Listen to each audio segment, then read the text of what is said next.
और पूर्वी लद्दाख की बात, पूर्वी लद्दाख के न्योमा इलाके में घुसपैठ हुई है। सिविल ड्रेस में चीनी सैनिकों ने की है घुसपैठ। स्थानीय लोगों ने किया चीनी सैनिकों का विरोध। हालांकि आईटीबीपी के जवानों ने स्थानीय लोगों के साथ मिलकर चीनी सैनिकों को पीछे खदेड़ा। ये कामयाबी हासिल हुई, लेकिन लगातार चीन की जो चालबाजी है वो अलग अलग वक्त पर अलग अलग तस्वीरों के जरिए अलग अलग हरकतों की वजह से सामने आ रही है। लद्दाख में कैसे चीनी सैनिकों ने घुसपैठ की कोशिश की, घुसपैठ की भी, उसके बाद आईटीबीपी के जवानों ने स्थानीय लोगों के साथ मिलकर, और ये उसी दौरान की तस्वीरें हैं। बहस एक तरीके से चीनी सैनिक कर रहे थे, लेकिन पूरे बल के साथ स्थानीय लोगों के साथ मिलकर आईटीबीपी के जवानों ने पीछे खदेड़ा और फिर चीनी सैनिक लौट गए। चालबाज चीन की पकड़ी गई है चालाकी। जी हां, चीन ने चालाकी कही थी, उसको पकड़ लिया गया है। और कैसे आप देख सकते हैं, दो गाड़ियां हैं, दोनों चीनी सैनिक जो थे वो सिविल ड्रेस में यानी आम आदमी की तरह वेशभूषा बनाकर अंदर घुस आए थे।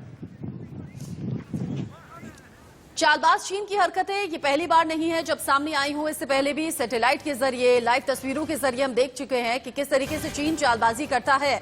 लेकिन चालबाज चीन को कब कब चालाकी करते हुए देखा गया है, ये ग्राफिक्स के जरिए दर्शकों के सामने हम रखेंगे। चीन की घुसपैठ की कोई पहली घटना नहीं है, दूसरी कोशिश नहीं है, बल्कि इससे पहले कई बार चीन ऐसी कोशिश कर चुका है। चालबाज चीन ने कब कब कोशिश की है ये आप देखिए। 2013 में लद्दाख के दौलत बेग ओल्डी में 19 किलोमीटर अंदर तक घुस आए थे। 2014 में लद्दाख के चुमार में डेमचोक में चीनी सैनिक घुस आए थे। 2016 में लद्दाख में पेंगोंग झील के किनारे 8 किलोमीटर अंदर तक चीनी सैनिक आ गए थे। 2016 में ही अरुणाचल प्रदेश के कोमेंग में भी चीनी सैनिकों ने घुसपैठ की कोशिश की थी। और उसके बाद 2016 में उत्तराखंड के चमोली में भी चीनी सैनिक घुस आए थे। उसके बाद भी सेना एक्टिव दिखाई दी थी। 2017 में लद्दाख के पेंगोंग झील के किनारे चीनी सैनिकों ने घुसपैठ की कोशिश की थी। और 29-30 अगस्त की रात 2020 का मैं जिक्र कर रही हूं, जब उस रात पूर्वी लद्दाख में घुसपैठ की कोशिश हुई, कैसे भारतीय सैनिकों ने मुंहतोड़ जवाब दिया था, कैसे खदेड़ दिया था, ये हम सब ने देखा था। और फिलहाल किस तरह की जानकारी है अजय जांडियाल हम तक पहुंचाएंगे।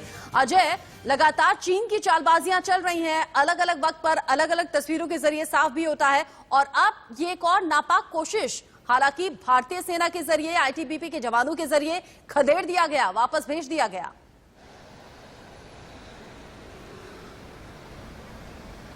बिल्कुल आप सही कह रही हैं। और देखिए, ये पहले से ही लग रहा था कि चीन जो है इस तरह की हरकत फिर से कर सकता है, और यही वजह थी कि हर साल आप देखें, अगर आज से पहले कई सालों की बात करें तो हमेशा जो बहुत मुश्किल हालात होते थे तो ऐसे इलाके जो फॉरवर्ड इलाके हैं वहां से अपनी सुरक्षा बलों की जो डिप्लॉयमेंट होती थी उसे कम कर दिया जाता था। मगर क्योंकि चीन ऐसा जो है वो गलवान के बाद लगातार दोहरा सकता था, ये उम्मीदें थी, क्योंकि भारत ने उसे कहीं ना कहीं उसे रोका था और उसको मुंह की खानी पड़ी थी। इसी वजह से सुरक्षा बलों की तैनाती इस बार भी थी। और जैसे ही जो है सिविलियंस ने देखा कि इस इलाके में जो चंगस्तांग का इलाका है वहां पर 2 गाड़ियां आती हैं, उसमें सिविल ड्रेस में लोग आकर उनके मवेशियों को चराने के लिए रोकते हैं, तो उसके बाद जो है जब ये सूचना आईटीबीपी और सेना तक पहुंचती है वो मौके पर जाकर उनको खदेड़ते हैं।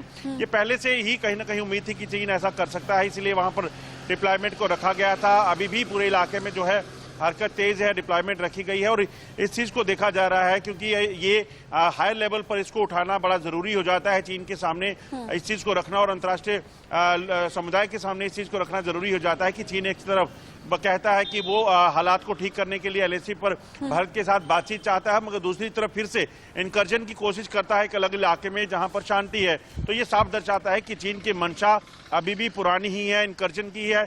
मगर भारत की तरफ से साफ कर दिया गया था कि भारत चीन के हर पैंतरे का जवाब जो है वो बड़ी ही चतुराई से और बड़ी ही समझदारी से देगा, और वो ऐसा किया भी जा रहा है। और ऐसा किया भी जा रहा है। चीन को लगातार मुंहतोड़ तरीके से जवाब दिया भी जा रहा है, हर बार मुंह की खानी पड़ रही है, लेकिन चालबाज चीन है कि मानता ही नहीं। बहुत शुक्रिया अजय जांडियाल इस अपडेट को हम तक पहुंचाने के लिए।